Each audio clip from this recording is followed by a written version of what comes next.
Oi pessoal, aqui é o Dr. Jairo Bauer, eu mesmo, e esse é o podcast do Fala Aí, um programa que toda semana responde a 6 dúvidas, 6 perguntas dos nossos ouvintes, dos nossos seguidores sobre saúde, sexualidade e comportamento. Quer a sua dúvida respondida? Então escreve pra gente no @JairoBauerOficial ou então no nosso site doutorjairo.com.br. Manda sua dúvida, a gente seleciona e você pode ouvir aqui mesmo. Valeu! E olha só a dúvida da Lúcia. Doutor, meu filho operou fimose aos 16 anos e um ano depois ele diz que não consegue se masturbar. Ele é muito reservado, mas mesmo assim me pediu ajuda. Onde eu levo? Em que profissional? Lúcia, só para quem não sabe, fimose então é um estreitamento do prepúcio, aquela pele que recobre a glande, a cabeça do pênis. Esse processo dificulta a esterilização da glande e aí fica difícil fazer higiene, se masturbar, ter relação sexual e isso obviamente incomoda muito os homens. Por isso, em muitas ocasiões é recomendado a cirurgia para correção dessa alteração. Com a cirurgia, muitos homens podem se queixar de uma sensibilidade aumentada na cabeça do pênis, na glande. Não sei se é o caso do seu filho. Talvez ele tenha também uma vergonha, uma timidez em relação à vida sexual dele, já que ele é muito reservado, como você mesmo disse. De qualquer forma, ele pediu ajuda e é importantíssimo que você leve o seu filho ao médico, de preferência o urologista, se possível o urologista que fez a cirurgia dele, ou então a um clínico geral que possa avaliar o que está acontecendo e saber se tem alguma coisa que pode ser feita do ponto de vista médico. Se mesmo assim ele não melhorar ou ele continuar com as dificuldades, eu recomendaria eventualmente uma terapia para que ele entenda o que pode estar acontecendo com ele, tá bom? Boa sorte, qualquer coisa volta a falar com a gente. E olha só a dúvida do Cássio. Doutor, o que pode causar falta de ereções matinais e noturnas? Eu tenho só 19 anos, estou preocupadíssimo. Cássio, a maior parte dos homens, principalmente os mais jovens, tem mesmo algumas ereções durante a noite e ereções ao acordar, que a gente chama de ereções matinais. Essas ereções noturnas, elas normalmente acompanham uma fase de sono da gente, que é uma fase de sono mais profundo que a gente chama de sono REM. E, em geral, a gente não percebe quando tem essas ereções. Então pode ser que você continue a ter essas ereções noturnas, só que você não se dá conta, você não percebe. Em relação às ereções matinais, muitas vezes elas são um reflexo da distensão da bexiga. Então durante a noite há um acúmulo de urina na bexiga e por reflexo você acaba tendo essas ereções matinais como uma forma de conter, de evitar eventualmente a perda de urina. Se você está com a bexiga mais vazia, se você não bebeu muita água durante a noite ou antes de deitar, é possível que esse reflexo seja menor. Além disso, Cássio, em fases da vida em que a gente está mais estressado, mais ansioso, a gente pode ter alteração desse processo de ereção, mesmo nessas ereções que a gente chama de ereções involuntárias. E quem é que não ficou estressado e ansioso nessa pandemia, tá bom? É isso aí. Qualquer coisa, volta a escrever pra gente, mas eu não vejo aí um grande motivo para você se preocupar. Boa sorte!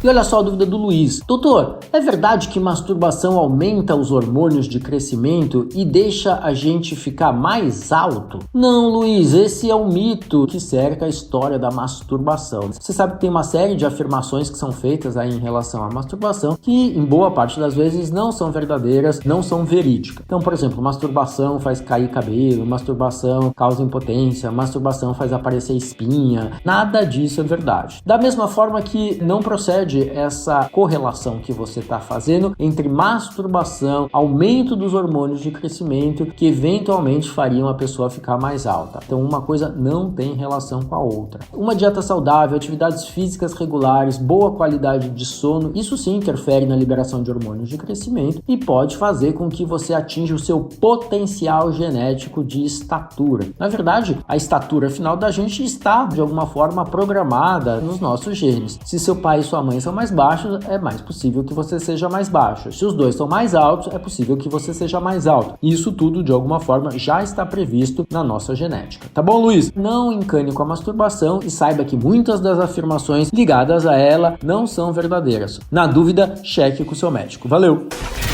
E olha só a dúvida da Diana. Doutor, nasci prematura, fui super protegida, desenvolvi uma timidez absurda e não consigo me expressar. Hoje, com 23 anos, a minha vida não sai do lugar. O que eu faço? Diana, é interessante que você já percebeu um pouco os mecanismos que fizeram você ter dificuldades de relacionamento. Você foi super protegida, uma coisa que é comum quando a criança nasce em parto prematuro. Você desenvolveu uma timidez por conta dessa superproteção, essa dificuldade de se relacionar com outras pessoas, e hoje você tem uma dificuldade de se expressar. Isso é muito importante porque se você for fazer um processo de psicoterapia, você já percebeu ou já está percebendo o que aconteceu ao longo da sua vida. E então, eu acho que é um passo importante você procurar algum tipo de ajuda profissional para que você consiga entender melhor outras causas e outros impactos dessa timidez e talvez se instrumentalizar para lidar melhor com esse mundo aqui fora. E aí, eu acho que isso pode fazer toda a diferença no estabelecimento dos seus relacionamentos pessoais, familiares, profissionais e até no teu planejamento de vida. Parece que tua vida está meio parada, que nada sai do lugar, então é muito importante que você busque dar o primeiro passo, e o primeiro passo pode ser com a ajuda de alguém, tá bom? Boa sorte!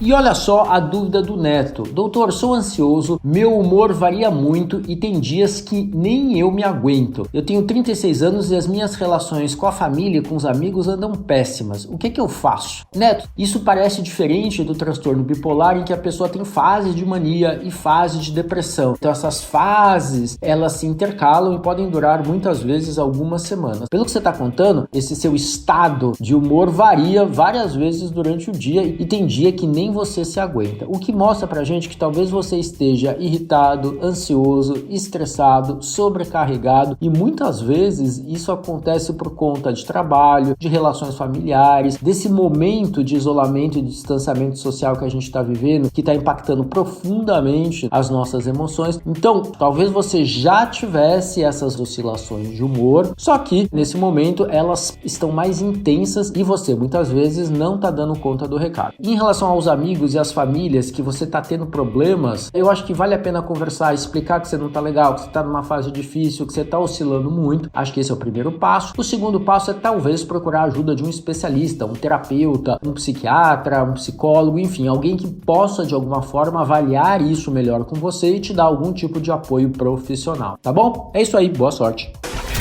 E olha só a dúvida da Júlia. Sou bipolar e estou em fase de depressão. Quando fico em euforia, não quero ajuda e da última vez me divorciei do meu marido, o que me deixou ainda pior. Eu vivo irritada. O que fazer? Olha só, Júlia, quem tem transtorno bipolar precisa do acompanhamento de um psiquiatra frequente, constante. Ou seja, é importante que você periodicamente procure o seu psiquiatra para que ele cheque como está o seu humor e qual o melhor tipo de abordagem terapêutica, qual o melhor remédio que ele pode estar usando naquela fase. Nas fases de depressão, muitas vezes você tem que usar um antidepressivo. Nas fases de mania, muitas vezes você tem que usar remédios para conter um pouco essa expansão do humor. E muitas vezes é importante que você use um estabilizador do humor, uma substância que vai deixar você um pouco mais equilibrada em relação a esses altos e baixos tão característicos do transtorno bipolar. Você contou ainda pra gente que vive irritada, e esse é um sintoma tanto de depressão como dos quadros de mania. Então talvez você esteja sendo acompanhado de uma forma inadequada nesse momento, o que muitas vezes leva você a decisões radicais na tua vida, das quais você pode até se arrepender, por exemplo, se separar do teu marido. Minha recomendação: procure um psiquiatra, cheque com ele como você está do ponto de vista do transtorno bipolar, e eu também acho muito importante, além do trabalho do psiquiatra, que você tenha o suporte de outros profissionais de saúde, por exemplo, um psicoterapeuta,